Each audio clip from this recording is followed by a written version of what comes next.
মন্ডল সাহেব আপনার সুদের টাকা তো আমি দিবারই চাই। ভদ্রলোকের মতো ঈদের আগে আমার উপকারে টাকাটি দিও, আমার আবার কুরবানির গরু কিনা লাগবো। আপনি তো একটা পাক্কা সুদখোর। মন্ডল সাহেব, সুদ খাওয়া ইসলামে সম্পূর্ণ হারাম। মন্ডল সাহেব আপনি যেটা করতেছেন সেটা আসলেও সুদ।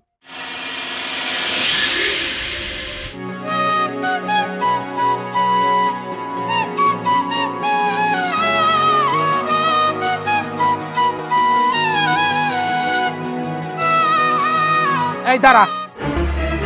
জি বলেন মন্ডল সাহেব। তোরে আর কি বলমু, তোর সাথে তো কথা বলার মনটাই চায় না আমার।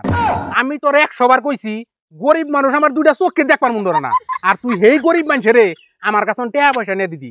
ঈদ সামনে আমার কুরবানি দেন রাখবো, 5টা টাকা লাভের অংশ আমার কি দিয়া গেছে? খালি আমারও 2 দিন কে লুবে বেরোতে আননেও দিছুন। এখন তো ওই কথাই কবি, কিন্তু হাতে তো তুইও আসিলি। আমারে উসলে ফাইসলে কথাবার্তা গুনে কইলি আর গরিব মানুষের টাকা দেওয়াইলি। ঈদের আগে কিবা করে লভ্যাংশ তোলা যায় এটা তুই আমারে তুইলা দিবি, তাড়াতাড়ি করে জানি আমি কুরবানিটা দিতে পারি। ধৈর্যের দায়িত্ব তোর। ঠিক আছে মন্ডল সাহেব, নন যাই দেখি। এই জয়নাল সাহেবের বাড়ি এইটাই না? হ্যাঁ মন্ডল সাহেব। আরে ও যে আমার কাছে মেয়া বিয়ার কথা কইয়া 30,000 টাকা আনলো, তারপরে তোর দেহাই নাই। আর ডাক দে। এ জনাল ভাই বাইতেছো কি ব্যাপার, তোর গলার পাওয়ার কই? কি বেতন দেন কি বলিম চাই না। তোরে বেতন কত দে? 1500।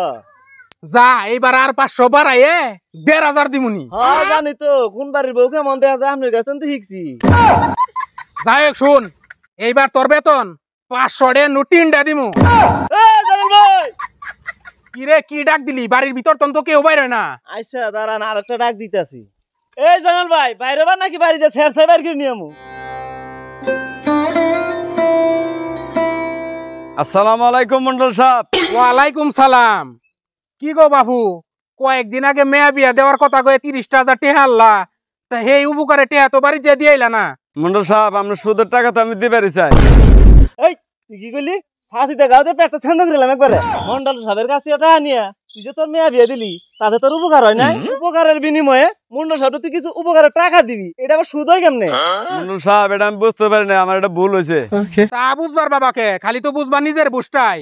মুন্ডলের কাছ থেকে টাকাই না উপকার বুক করছো, এই উপকারে টাকা তো আর দিতে হইব না। না শোনো, এলাকার মধ্যে মুন্ডল হইলো সবচেয়ে বড় মানুষ। মুন্ডল যদি তোমাদের উপকারের টাকায় কুরবানি না দিতে পারে তাহলে মুন্ডল ছোট হয়ে যাবো না? যেইভাবেই হোক ঈদের আগে আমার উপকারের টাকাটি দিবা। মন্ডল সাহেব আমি তো টাকা এনে তো উপকার পাইছি, কিন্তু আপনার টাকাটা এনে মেয়ে বিয়ে দেয়, আমার মেয়েটা খুব অশান্তি, আমিও খুব অশান্তি, আমার টাকাটা দিতে একটু দেরি হইতেছে। আপনি টাকাটা একটু এসে এলেন। এত রয়েস হয়ে নেহামো না বাবু, ভদ্রলোকের মতো ঈদের আগে আমার উপকারের টাকাটি দিও, আমার আবার কুরবানির গরু কিনা লাগবো। আর যদি টাকা দিতে দেরি হয়, গোয়ালের যে 2টা গরু আছে নিয়ে যাবো গায়ে আই দেই। এই হুন সঠিক সময় যে টাকাটা না দাও নাতি দেখুন জব করে এলাম। চলেন মন্ডল সাহেব। হায় রে, দুনিয়ায় গরিব মানুষের কোনো মূল্য নাই। মুন্ডলের সুদের টেয়া রে কয় উকারের টেয়া। হায় রে দুনিয়াটা কোনো।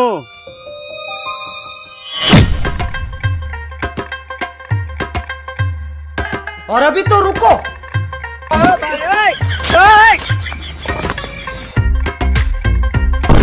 মন্ডল সাহেব দৌড়ছি আজকে, তাড়াতাড়ি আহুন। শক্ত করে ধরিস, ও জানি ছুটতে না পারে আজকে। কষ্ট করেই দৌড়ছি, আজকে ছুটতে পারবো না। ও ছুটবো কেমনে? ও আজকে পাওনা টাকা না দেয় তো এখান থেকে যাইতেই পারবো না। শক্ত করে ধরিস। আরে স্যার আমারে মন্ডল সাহেব, আপনার উপকারের টাকা তো আমি দিমুই, আমার একটু ব্যাগ ধরছে তো তাই আমি দৌড়াইছিলাম। আরে বেটা, মুন্ডলের দেখলে পেটের চাপ সবারই আহে। এত আউল ফাউল কথা বাদ দিয়া ডাইলে ভাইলে না ঘুরে উপকারের টাকা কবে দিবি হেডা কই এন থেকে যা। এত কথা বাদ দিন মন্ডল সাহেব, দেনটা সাথীটা পেটে গাও দেই। মুন্ডলের কাছ থেকে উপকারের টাকা নিছি, হে আমার উপকার করে, আমি হের উপকার করি। মাঝখানে তুই কি, তোর কি? আমি কি? আমি মন্ডলের মালিক, টাকা এখন ফালাই দিয়ে যাবি। মন্ডল সাহেব আপনার টাকা তো আমি দিমুই, আপনি এত ভালো মানুষ, আমার এই কটা টাকার নিকে আপনি আমার সাথে এরকম জুলুম করতেছেন। আপনি নালা ভালো মানুষ তো আমার দেশেই নাই। আরে বাবু রে, তোর কথায় আমি সন্তুষ্ট হইছি। দেখছস জুয়েল, ও কত ভালো মানুষ। হ্যাঁ মন্ডল সাহেব, ও তো ভালো বই, বারবাদে যে কইন চাই দিতেছে আপনারা। যাই চুপ থাক। শোনো বাবু, তুমি তাও এই সুন্দর একটা কথা বলছো। সমাজের মানুষ তো খালি কয় মুন্ডল বলে সুদকুর। হ্যাঁ, আমি তো উপকারের বিনিময়ে উপকার নেই, তাই নেই না? তোমার কথাটা আমার খুব ভালো লাগছে। শোনো, এইবার ঈদের মধ্যে বিশাল বড় গরু দেখে কুরবানি দিমু, ধনবাড়ি আর তো আনমু। ঈদের দিনে তোমার দাওয়াত রইলো, যাইও। আর তোমার টাকাটা ঈদের পরে দিও। হ্যাঁ আচ্ছা আচ্ছা, ঠিক আছে, থাকো। আসো জুয়েল। চলেন মন্ডল সাহেব। আরে মুন্ডল সাপ যে আঠাইলে আঠাইল আর যে চামচার দুনিয়ার নাতা কষা দুনিয়ার সুদ খায় হে আবার দিতেছে কুরবানি আমার দাওয়াত দিয়ে থেকে গেছে যে যাইও। মুন্ডল সাবিলে কি শুরু করলো রে? মন্ডল তো সুদের ব্যবসা করে এলাকাটা নষ্ট করে ফেলাইলো, এর বিহিত কি করা যায়? মনে করতে বিহিত তো করাই যায়। আর আমরা আছি এলাকার মধ্যে, আবার মসজিদের ইমাম আছে, ইমরা শরীফ আছে, ওগর সব ফিরে নিয়ে যাই আগে ওরা দিনের বুঝ দিমু। যদি বুঝ মানলে মানলো, আর যদি না মানে তাহলে ওর এলাকা থেকে মনে ওর তারাই দিন। ঠিক বলছো ভাই, ওরা আসলে এলাকা থেকে বের করে দিতে হবে।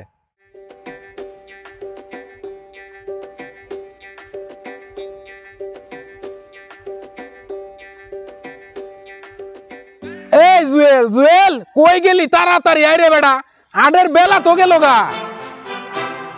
কি হয়েছে মন্ডল সাহেব, এত বেবাইন কে? আমি একটা হালকা হইতে গেছিলাম। এত যে বেবা মোনা কি করবো তোমার হাতে?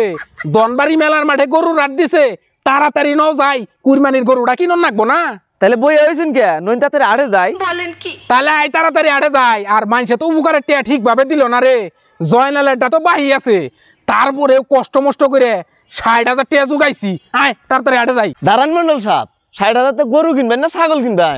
এই শুন, ছাগল কিনি আর গরু কিনি সেটা আমার ব্যাপার। সাথী বুড়া তাড়াতাড়ি रुको जरा सबर करो। কামের কাম কর, বাড়তি বেসাল না বাইরে। আয় তাড়াতাড়ি।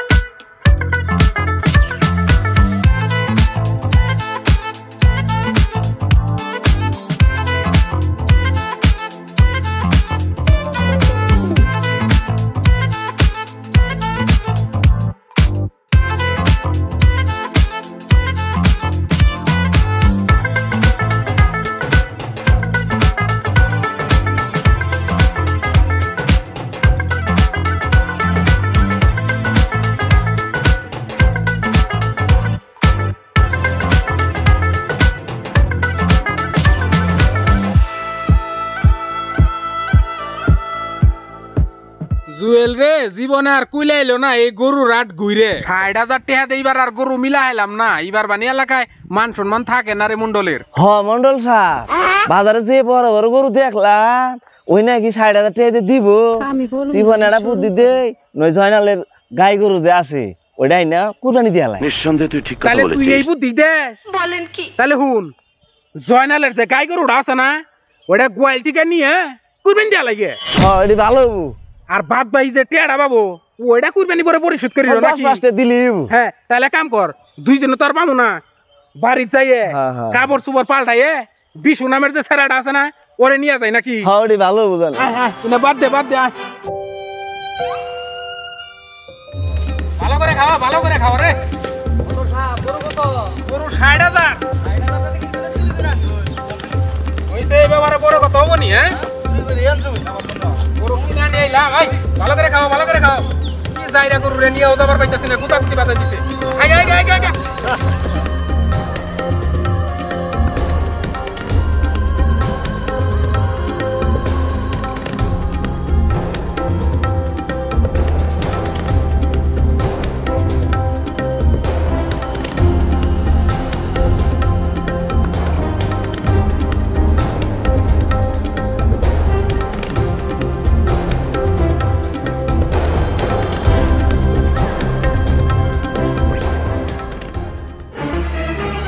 মন্ডল সাহেব, আমের ফলন তো ভালাই হয়েছে। মনে হয় ৪-৫ লাখ টাকা বেচাই যাইব। এবার তাহলে ফলন ভালো হইছে না? তোর একটা ভালো কথা কইছস, মনটা বইরা গেল রে। দেখ বাগানের কি অবস্থা দেখ, ফলন কিন্তু ভালো হইছে। ওয়ালাইকুম সালাম ওয়া রাহমাতুল্লাহি ওয়া বারাকাতুহু। रुको जरा তা হুজুর আসছেন, একাই আসছেন? এত লোকজন নিয়ে আসছেন কেন? একাই যে আসবো, কি শুনতেছে এগুলো মন্ডল সাহেব? মন্ডল সাহেব আর কি করবো? মন্ডল সাহেব সুদের ব্যবসা করে।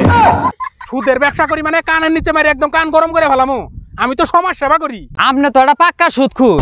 সকালবেলা রিফন আর জয়নালের সাথে যে ব্যবহারটা করলেন আপনি কি মনে করছেন ওটা আমরা দেখি নাই? আমরা কিন্তু দেখছি। তারপর দুপুরবেলা যে আপনি জয়নালের গোয়ালঘর থেকে গরুটা নিয়ে আইলেন, ওটাও কিন্তু আমরা দেখছি। যত বড় মুখ না তত বড় কথা। তুমি মন্ডল সাহেবকে সুদ করে বলো, তোমার এত বড় সাহস দিছে কে? আশ্চর্য ব্যাপার, আপনারা এইসব কি শুরু করলেন? আমার ব্যাপারে ষড়যন্ত্র করার জন্য কি আইটা বইটা লাগছেন নাকি? দেখেন মন্ডল সাহেব, আমরা আসলে ষড়যন্ত্র করতে আসি নাই। আপনি যেটা করতেছেন আসলে ইসলাম বিরোধী কাজ। আরে হুজুর, আপনি বুঝতেছেন না কেন? আমি তো সমাজ সেবা করি। আমি মানুষকে উপকারের জন্য কিছু টাকা দেই, বিনিময়ে ওরা কিছু টাকা দিয়ে আমার উপকার করে। মন্ডল সাহেব, বিষয়টা আপনি বুঝেন নাই, এইটার এই সুদ বলে।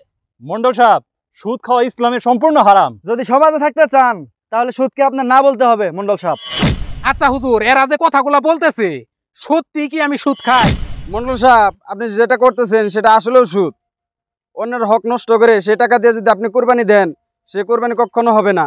কারণ আল্লাহ তাআলা নিজে বলেছেন, লা ইয়াদখুলুল জান্নাতা জাসাদুন গুযিয়া বিল হারাম। হারাম বক্ষণকারীর শরীর কোনো সময় জান্নাতে যেতে পারবে না। জান্নাতে যদি না যেতে পারে তাহলে কোথায় যাবে? জাহান্নামে যাবে। আপনি অন্যের হক নষ্ট করে কিছু টাকা পান, সেই টাকার বিনিময়ে সে টাকা দিয়ে যদি আপনি সুদ হিসাবে যদি সে টাকা দিয়ে যদি আপনি গরু কিনেন, সে গরু যদি আপনি কুরবানি দেন তাহলে সেটা কখনো হবে না। হুজুর, আমি তো এইভাবে চিন্তা করে দেখি না। আমি মানুষের কাছে, মানুষ যদি বিপদে পড়ে আমার কাছে আসতো, তাদের কিছু টাকা পয়সা দিতাম। দেখা যাইতো যে প্রত্যেক মাসে আমি লাভ নিতাম, 10,000, 1,000 বা 1500 টাকা লাভ নিতাম। এই যে টাকাগুলো আমি নিছি, বা এই যে জয়নালের গোয়ালঘর থেকে যে আমি গরু ডাইনা কুরবানি দেওয়ার জন্য নিলাম, তাহলে এটা কি সম্পূর্ণ হারাম কাজ হুজুর? হ্যাঁ, অবশ্যই এটা সম্পূর্ণ হারাম কাজ। আপনার তো তওবা করা উচিত, জীবন আর কখনো সুদ খাবেন না। মন্ডল সাহেব, খারাপ কাজ বাদ দেন, আপনি দিনের পথে আসেন। হুজুর, আমি তো একটা ভুল কইরেই ফেলাইছি না জাইনে। এখন মানুষের কাছে যে আমি সুদি লাগাইতাম, তাদের কাছে কি লভ্যাংশ আনতাম, ওই লভ্যাংশটা আমার মূলধনের থেকে যদি বাদ দিয়ে বাদ বাকি টাকা নেই, ওইটাতে যদি কুরবানি দেই, কুরবানি কি আমার হবে? হ্যাঁ, অবশ্যই হবে। আল্লাহর কাছে তওবা করেন, বাকি জীবনে আর কখনো সুদ খাবেন না। এই যে কানের দলাম হুজুর, এই যে আপনাদেরকেও বলি, গ্রামের যারা আছেন, বাকি জীবনে আর কোনোদিন সুদ খামো না, আর সুদের ব্যবসাতে জুয়েলডে নিয়েও কোনো ঘোরাফেরা করবো না। নিজেও ভালো হয়ে যাবো আর জুয়েলডেও ভালো পথে আনবো। আল্লাহ জানি আমার মাফ করে দে। আসসালামু আলাইকুম সুপ্রিয় দর্শক মন্ডলী, আশা করি সকলেই ভালো আছেন। আমাদের ভিডিওটি যদি ভালো লাগে লাইক কমেন্ট শেয়ার করবেন, আমাদের পাশেই থাকবেন। আর ভিডিওতে যদি আমরা কোনো প্রকার ভুল ত্রুটি করে থাকি ক্ষমা সুন্দর দৃষ্টিতে দেখবেন। তো অবশেষে একটি কথা, ভাই সুদকে আমরা না বলি। সুদ একটাই হারাম জিনিস। সুদ একটি হারাম কাজ, তাই না? আর সুদকে না বলি, সঠিক নিয়মে কুরবানি করি। আমাদের কন্টেন্টটি ভালো লাগলে লাইক কমেন্ট শেয়ার করবেন, আমাদের পাশেই থাকবেন। ধন্যবাদ সকলকেই।